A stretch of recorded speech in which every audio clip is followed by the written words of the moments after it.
अस्सलाम वालेकुम। तो आज हम लोग J-35 और पाकिस्तान से रिलेटेड एक बहुत ही इंपॉर्टेंट क्वेश्चन को आंसर करने की कोशिश करेंगे, जो कि ये है कि क्या J-35 की प्रोडक्शन लाइन पाकिस्तान के अंदर ओपन हो सकती है या फिर इस पर्टिकुलर एयरक्राफ्ट को मैन्युफैक्चर पाकिस्तान के अंदर किया जा सकता है या नहीं। इसकी पॉसिबिलिटीज के ऊपर बात करेंगे और साथ ही साथ लॉन्ग टर्म में क्या ये अप्रोच पाकिस्तान के लिए बेहतर है उसके ऊपर भी बात करेंगे। वीडियो काफी ज्यादा इंटरेस्टिंग होने वाली है, लेकिन अगर आप लोगों ने अभी तक चैनल को सब्सक्राइब नहीं किया, please make sure to like this video and do subscribe to the channel. अब हम सब लोगों को पता है कि कुछ ही दिनों पहले चाइना ने अपने 6th जनरेशन एयरक्राफ्ट की फर्स्ट फ्लाइट कंडक्ट करके पूरी दुनिया के अंदर शॉक वेव सेंड की है। और आज अगर वो इस तरह की कैपेबिलिटीज को अचीव करने में सक्सेसफुल हुए हैं तो इसके पीछे सिर्फ और सिर्फ सेल्फ इंडिजनाइजेशन का हाथ है। इस पाथ को फॉलो करते हुए चाइना आज इस मुकाम के ऊपर खड़ा है और ये चीज इन्होंने 90s 2000s के अंदर रियलाइज कर ली थी। और इंटरेस्टिंगली पाकिस्तान को भी ये चीज जो है वो उसी टाइम के ऊपर रियलाइज हुई जब पाकिस्तान को अमेरिका ने F-16 से रिलेटेड सपोर्ट प्रोवाइड करना बंद कर दिया। और उस टाइम के ऊपर F-16 जो है वो पाकिस्तान एयरफोर्स की फ्लीट का एक बहुत बड़ा हिस्सा था। तो उस टाइम के ऊपर चाइना को तो समझ आ ही गया था कि इंडिजनाइजेशन से ही सब कुछ हो सकता है। उसी के साथ साथ पाकिस्तान को भी इस चीज का कहीं ना कहीं एहसास होने लग पड़ा और इसका रिजल्ट क्या निकला। पाकिस्तान ने एक अपना इंडिजिनस फाइटर प्रोग्राम इनिशिएट किया चाइना के साथ मिलकर, जिसे आज हम लोग JF-17 थंडर प्रोजेक्ट के नाम से जानते हैं। तो उस टाइम के बाद से जो एक इंडिजनाइजेशन का कॉन्सेप्ट है वो स्पेशली पाकिस्तान एयरफोर्स की रूट्स के अंदर जो है वो बिल्कुल जम हो गया। और पाकिस्तान एयरफोर्स इस चीज की कायल हो गई कि अगर हमें फ्यूचर के अंदर प्रोग्रेस करनी है तो सिर्फ इंडिजनाइजेशन ही उस प्रोग्रेस को अचीव करवाने में हेल्प आउट करता है। उसी दौर में हमने देखा कि इसी पाथ के ऊपर चलते हुए इंडिजनाइजेशन के कॉन्सेप्ट को तरजीह देते हुए पाकिस्तान एयरफोर्स ने प्रोजेक्ट अज़्म को स्टार्ट किया, जिसका जो मेन ऑब्जेक्टिव था वो ये था कि पाकिस्तान में ही indigenously 5th generation fighter aircraft को डिजाइन, डेवलप और मैन्युफैक्चर किया जाए, जिसमें ऑफ कोर्स चाइनीज असिस्टेंस शामिल होगी, लेकिन जो एंड प्रोडक्ट होगा वो पाकिस्तान एयरफोर्स का होगा और पाकिस्तान का इसके ऊपर कंप्लीट कंट्रोल होगा। ये प्रोजेक्ट अज़्म के ऑब्जेक्टिव्स थे। लेकिन उस टाइम के ऊपर ये जो प्रोजेक्ट है प्रोजेक्ट अज़्म, ये इतना प्रोग्रेस नहीं कर सका था। उसके पीछे कई रीजंस हैं। एक तो फंड्स की कमी, ये एक मेन रीजन है। इसी के साथ साथ इस चीज को भी रियलाइज किया गया कि अभी किसी भी नेक्स्ट जनरेशन एयरक्राफ्ट की जरूरत नहीं है और एसेंशियली ये फील किया गया कि वो टाइम अभी 5th जनरेशन का टाइम नहीं है। 5th जनरेशन को इम्प्लीमेंट होने में 10 से 15 साल का टाइम और लगेगा। तो इन सब पॉइंट्स की बिना के ऊपर प्रोजेक्ट अज़्म जो है वो काफी ज्यादा प्रोग्रेस नहीं कर पाया। लेकिन अगर हम लोग आज के टाइम की बात करें तो किसी भी मॉडर्न एयरफोर्स के अंदर 5th जनरेशन की कैपेबिलिटी से इंपॉर्टेंट कुछ भी नहीं है। इस टाइम के ऊपर दुनिया की जितनी भी लीडिंग एयरफोर्सेज हैं वो किसी ना किसी तरह कोशिश कर रही हैं कि 5th जनरेशन टेक्नोलॉजी को अक्वायर किया जाए और इसी में पाकिस्तान एयरफोर्स भी शामिल है। और जैसा कि हम सबको पता है कि पाकिस्तान एयरफोर्स ऑलरेडी ऐलान कर चुकी है कि वो चाइना से J-35 को अक्वायर करने वाली है। और कुछ रिपोर्ट्स के मुताबिक चाइना जो है वो पाकिस्तान को इस J-35 एयरक्राफ्ट का TOT और प्रोडक्शन लाइन भी देने को तैयार है अगर पाकिस्तान एयरफोर्स इसके लार्जर नंबर्स को ऑर्डर देती है। देखिए यहाँ पर दोबारा से एक बहुत ही प्रिंसिपल चीज को समझने की जरूरत है कि अगर पाकिस्तान चाइना से J-35 की प्रोडक्शन लाइन को या ट्रांसफर ऑफ टेक्नोलॉजी को अक्वायर कर भी लेता है तो वो भी एंड प्रोडक्ट जो है वो हमारा बिल्कुल भी नहीं होगा। और टेक्नोलॉजी भी अगर ट्रांसफर होगी तो वो बहुत ही मिनिमम होगी, 50% होगी या फिर 55-60% होगी, लेकिन कंप्लीट टेक्नोलॉजी हमें कभी भी प्रोवाइड नहीं की जाएगी और दुनिया में कहीं भी ऐसा नहीं होता। सुनने में तो ये चीज काफी अच्छी लगती है कि चाइना हमें प्रोडक्शन लाइन दे देगा और J-35 फाइनली पाकिस्तान के अंदर मैन्युफैक्चर होंगे, लेकिन ये एक ऑप्टिमल अप्रोच नहीं है और इस चीज को पाकिस्तान एयरफोर्स भी बखूबी जानती है। यही वजह है कि J-35 के जो इनिशियल ऑर्डर्स हैं वो सिर्फ 40 के करीब दिए गए हैं। और इसी के साथ साथ मोस्ट इंपॉर्टेंटली एक तो हम लोग बाहर से J-35 को प्रिक्योर कर रहे हैं, एज अ स्टॉप गैप कह सकते हैं, लेकिन उसी के साथ साथ हमारा PFX प्रोजेक्ट भी प्रोग्रेस कर रहा है, जो कि हमारा अपना इंडिजिनस 4.5 और 5th जनरेशन एयरक्राफ्ट को डेवलप करने का प्रोजेक्ट है। और कहीं ना कहीं आप इसको प्रोजेक्ट अज़्म की एक एडवांस फॉर्म भी कह सकते हैं। PFX प्रोजेक्ट इस टाइम के ऊपर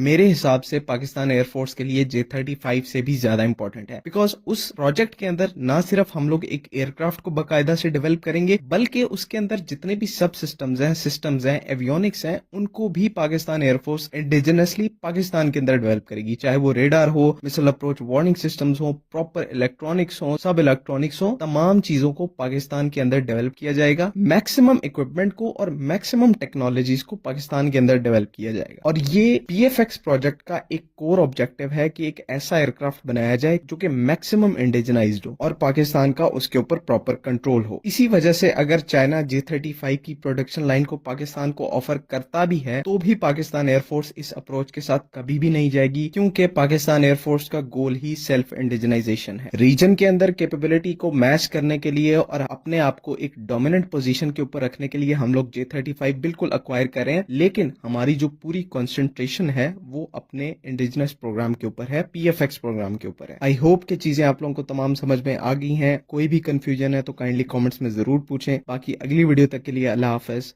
पाकिस्तान जिंदाबाद।